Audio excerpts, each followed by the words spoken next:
All right, Tony here. I'm with Amanda. We're taking a look at one of the most basic big bang movements, right? And that's something you've been doing since you've been born, and that's crawling. All right, that's how we started learning to move, was from the ground up. Now, what we use it for now, with fitness and wellness and health and strength, is we're utilizing the entire body plus the core stability it takes for a proper crawling pattern. And if you really want to look at a proper crawling pattern, take a look at your 6-month-old or whatever. But I'm going to try to break it down here for you, show you a couple of variations of how you can use this into your program. So taking a look at what we consider a proper bear crawl, we're going to get up into our base support here, which is our hands are right underneath our shoulders, our knees are right underneath our hips. This is where you start. All right. From here, we're going to do a contralateral crawl, meaning that your right hand will move, your left knee will move. So we're cross pattern, we're slinging across the body. All right, Amanda, go ahead and give me a couple of reps.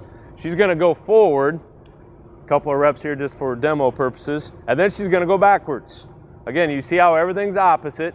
What I want you to consider is before you move, make sure that you're in that opposite pattern, right? So don't move until you know it's right hand, left knee, left hand, right knee, that kind of thing. So keep that patterning as you crawl. Trust me, you do 40 meters, take a break, do it again. Crawling is going to get you, trust me. All right, it's working everything, quads, core, upper body, everything. All right, now, if you're having trouble getting that contralateral pattern, that switching pattern, I always found it best to go ahead and load up the pattern a little bit, and it really helps. So we're going to grab a hold of a battling rope, take it at length, and Amanda's now going to crawl. It forces her to do that contralateral patterning.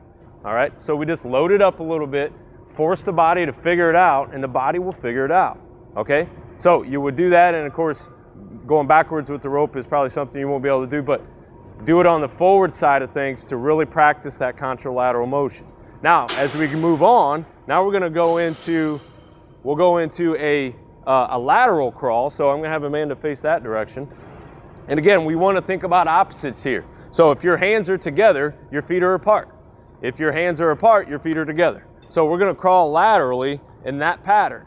So she's going to crawl to one step. You see how that's different every time. If her hands are together, feet are apart. Go ahead and stop there. Come on back. Once again, hands are apart, feet are together, vice versa.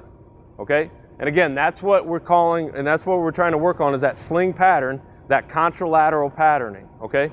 Big bang movement is crawling. Get out there and start crawling.